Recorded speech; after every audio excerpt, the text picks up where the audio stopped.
പ്രോഗ്രാമിൽ വരുന്നുള്ളൂ. അപ്പൊ ഈ പറയുന്ന അറിവുള്ളവനും ആവേശമുള്ളവനും അവരുടെ ടീമിൽ വളരെ കുറവാണ്.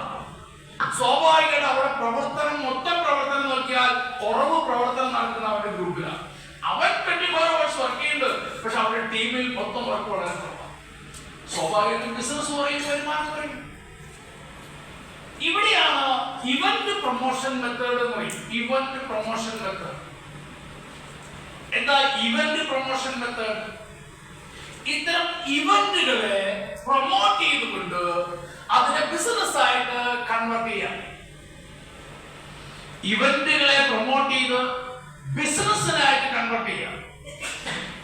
അതായത് മുമ്പ് പറഞ്ഞ GTS അതൊരു ഇവന്റ് ആണ്. അതിനെ പരമാവധി പ്രൊമോട്ട് ചെയ്യാം. ഒരാൾ പോലും പങ്കെടുക്കാതിരിക്കാൻ അനുവദിക്കരുത്. പങ്കെടുക്കാതിരിക്കാൻ അനുവദിക്കരുത്. സ്ട്രിക്റ്റ് ആയിട്ട് GTS, NDO, ട്രെയിനിങ് ക്യാമ്പ് വിട്ടുവീഴ്ചയില്ല. മറ്റു ചില ആൾക്കാർ എന്ത് ചെയ്യാം, അവരൊരു പ്രശ്നം പറഞ്ഞു, ഓ അങ്ങനെയാണോ, വരാൻ പറ്റില്ലേ, ബുദ്ധിമുട്ടാണോ, ശരിയാണ്, ബുദ്ധിമുട്ടാണ്, നമ്മൾ അനുവദിച്ചു കൊടുക്കുക. സംഗതി ശരി, അവർക്ക് എന്തെങ്കിലും പ്രയാസം ഉണ്ടാവും, വീട്ടിൽ എന്തെങ്കിലും വിഷയം ഉണ്ടാവോ, പേഴ്സണലായിട്ട് എന്തെങ്കിലും മാറ്റർ ഉണ്ടാവോ, ചിലപ്പോൾ അവർക്ക് വേറെ അത്യാവശ്യത്തിന് പോകേണ്ട വിഷയം ഉണ്ടാവോ. അപ്പൊ നമ്മൾ എന്ത് ചെയ്യും, ഓ പ്രശ്നങ്ങൾ കേട്ടോ, ഓ ശരിയാണല്ലോ, അതൊരു വിഷയമല്ലേ, അപ്പൊ നമ്മൾ അത് അനുവദിച്ചു കൊടുക്കും. ശരി, നിങ്ങൾ അങ്ങനെ വരണ്ട, ഞാൻ പോകണം. അങ്ങനെ നമ്മൾ ചെയ്യുമ്പോ നമ്മൾ ആ വ്യക്തിയോട് ചെയ്യുന്ന ഏറ്റവും വലിയ ചതിയാണ് ആ വ്യക്തിയെ പരാജയപ്പെടുത്താൻ വേണ്ടി നമ്മൾ അവരെ സഹായിക്കുക. You are destroying the person. മീറ്റിംഗിൽ പങ്കെടുക്കാതിരിക്കാൻ ഒരു കാരണം പറയുമ്പോൾ ആ കാരണം അനുവദിച്ച് മീറ്റിംഗിൽ പങ്കെടുക്കണ്ട എന്ന് നമ്മൾ പറഞ്ഞിട്ടുണ്ടെങ്കിൽ you are helping them to destroy them. അവരെ നശിപ്പിക്കാനാണ് നമ്മൾ കൂട്ടുനിൽക്കുന്നത്. അതേസമയം അവൻ എന്ത് പ്രശ്നം പറഞ്ഞാലും പറയും, മീറ്റിംഗിൽ വന്നേ പറ്റൂ, ഒരു വിട്ടുവീഴ്ചയില്ല. അങ്ങനെ നിങ്ങൾ അടിയുറച്ച് സ്ട്രിക്റ്റ് ആയിട്ട് പറഞ്ഞാലോ, അവൻ വളരെ അത്യാവശ്യ കാര്യമാണെങ്കിലും അത്യാവശ്യ കാര്യം മാറ്റിവെച്ച് മീറ്റിംഗിൽ നമ്മളെ സംബന്ധിച്ചോളം നമുക്ക് അത്യാവശ്യമില്ല. അങ്ങനെ പറയുമ്പോൾ നമ്മൾ അവനെ വിജയിപ്പിക്കാൻ സഹായിക്കും. മറിച്ചായാൽ നമ്മൾ അവനെ പരാജയപ്പെടുത്താൻ സഹായിക്കും.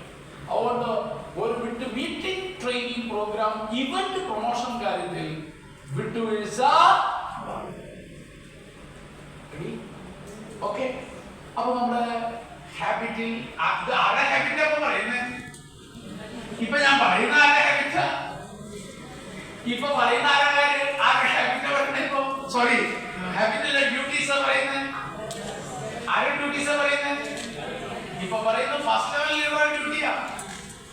നമ്മുടെ ഡ്യൂട്ടി ആയിട്ടില്ല, വരെ പോകുന്നുള്ളൂ. ഓക്കെ, ശരി. ഇനി അടുത്തൊരു ഡ്യൂട്ടി കൂടി.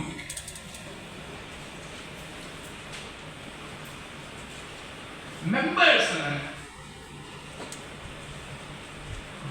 എല്ലാവരും ഈ ബിസിനസ്സിൽ ചെയ്യേണ്ട കാര്യങ്ങളെ അവരെ പ്രാപ്തരാക്കുക. അതിൽ ID creation, KYC updation, NEFT updation,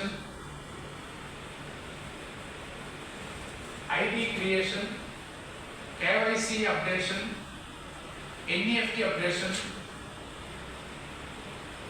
PUCയിൽ പോയി സ്വന്തമായി പ്രോഡക്റ്റ് വാങ്ങുന്നത്,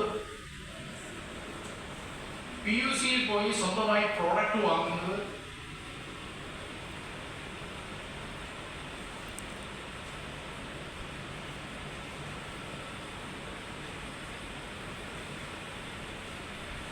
പ്രോഡക്റ്റുകൾ മെമ്പേഴ്സിന് കൃത്യസമയത്ത് എത്തിച്ചു കൊടുക്കുന്നത്, പ്രോഡക്റ്റുകൾ മെമ്പേഴ്സിന് കൃത്യമായി എത്തിച്ചു കൊടുക്കുന്നത്,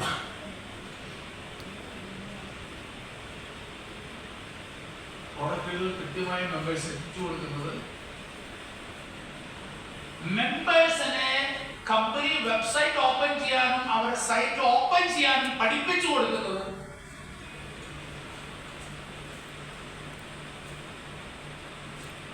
മെമ്പേഴ്സിനെ കമ്പനി വെബ്സൈറ്റ് ഓപ്പൺ ചെയ്യുന്നതിനും അവരുടെ സൈറ്റ് ഓപ്പൺ ചെയ്യുന്നതിനും ബിസിനസ് ഒക്കെ ചെക്ക് ചെയ്യാനും പഠിപ്പിച്ചു കൊടുക്കുന്നത്.